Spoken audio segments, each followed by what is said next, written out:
भगवान मिल जाए, जैसे शरीर को शांति कब मिलेगी? शरीर में जब नींद आएगी। हम दिन भर काम करेंगे, थक जाएंगे, और जैसे हम सोएंगे तब वापस जगेंगे तो एकदम शांति का अनुभव होगा। अगर किसी व्यक्ति को नींद नहीं आती है तो गोली खा के नींद लेता है, क्योंकि शरीर की थकावट नहीं मिटती। शरीर की थकावट को मिटाने के लिए नींद चाहिए। ऐसे ही आत्मा की शांति के लिए भगवान का नाम चाहिए। भगवान के नाम के बिना कहीं शांति है ही नहीं। संसार के साधनों में कहीं शांति नहीं है।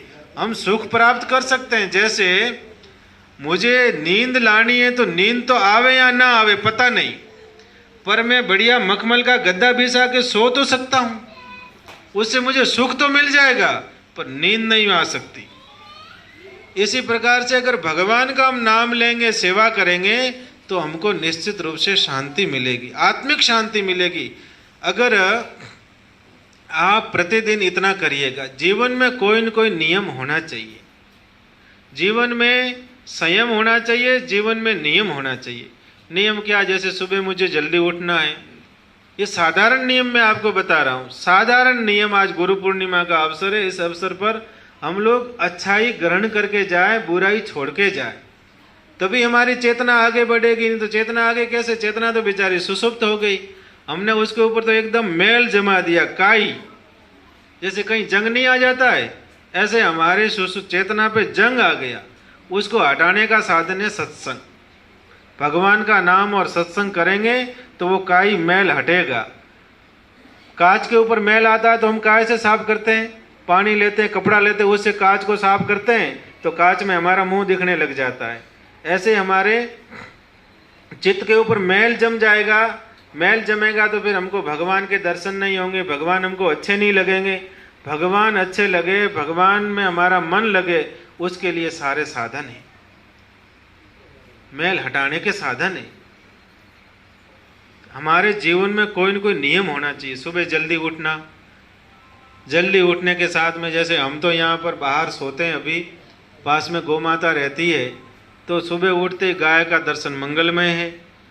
सोते हैं तब भी गौ माता के दर्शन करके सोते हैं, तो चित्त में गौ माता यहाँ भगवान बसे रहेंगे, तो कभी आपको बुरे स्वप्न नहीं आएंगे, गलत विचार नहीं आएंगे। इसलिए कहा गया है कि आप जीवन में नियम रखिए, सुबह जल्दी सोइएगा, अरे शाम को जल्दी सो जाओ और सुबह टाइम से उठो। इस मोबाइल का उपयोग करिएगा, मोबाइल के उपयोग करने में कोई बुराई नहीं है, ये टेक्निकल का युग है। इस युग में अगर हम इसका उपयोग नहीं करेंगे तो हम पीछे रह जाएंगे। आज हम यहाँ बैठे बैठे अनेक लोगों तक हमारी बात को पहुंचा सकते हैं, 1 मिनट में पहुंचा देंगे। तो ये इसका उपयोग करना चाहिए, पर सीमित मात्रा में। जब हमारा सुबह शाम का समय हो, कम से कम घंटा 2 घंटा तो हम इसका उपयोग नहीं करेंगे। सुबह घंटा पर उपयोग नहीं करेंगे, शाम को सोएंगे उस समय घंटा पर उपयोग नहीं करेंगे। ये एक नियम रखिएगा। उपयोग करने में कोई बुराई नहीं है, पधारिएगा, उपयोग करने में बुराई नहीं है, मारसा पधारो, पर इसका कुछ ऐसा समय रखो, उस काल में इसका उपयोग नहीं करना। ऐसा कुछ काल में समय रखने का। सुबह जल्दी उठना, उठने के बाद में हाथों के दर्शन करना, धरती माता को प्रणाम करना, फिर हमारे घर में बड़े बुजुर्ग हमारे माता पिता है, उन माता पिता को प्रणाम करना। यह हमारा दैनिक नियम होना चाहिए। थोड़ी देर शांत हो जाइए। ये नियम होगा, अभिवादन शीलस्य नित्यम वृद्धोपसेविने चत्वारि तस्य वर्धन्ते आयुर्विद्या यशो बलम। जो नित्य उठकर आ जाओ, जो नित्य उठकर अपने माता पिता दादा दादी बुजुर्गों को प्रणाम करते हैं, उनको 4 चीजों की प्राप्ति होती है। आयु बढ़ेगी, यश मिलेगा, विद्या बढ़ेगी, ओज बढ़ेगा। ये बढ़ता है, शास्त्र कहता है, कोई मेरा तो कहना है नहीं। इसलिए जीवन में नियम हो।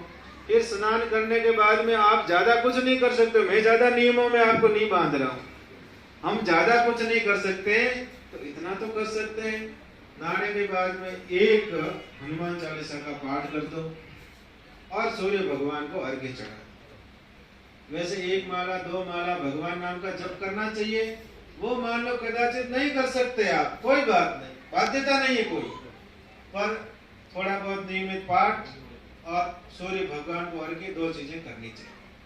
शाम के समय, आरती के समय दीपक कर दो भगवान को, भगवान से प्रार्थना कर दो, भगवान ने शरीर दिया है तो भगवान से प्रार्थना करो, भगवान का एहसान मानो और भगवान से प्रतिदिन यही प्रार्थना करो, हे ठाकुर जी मुझसे कुछ अच्छाई कराना, सेवा का कार्य करवाना, आपका नाम दिलवाना, कोई मेरे जीवन में बुरा कार्य न हो, ये भगवान से नित्य प्रार्थना करना।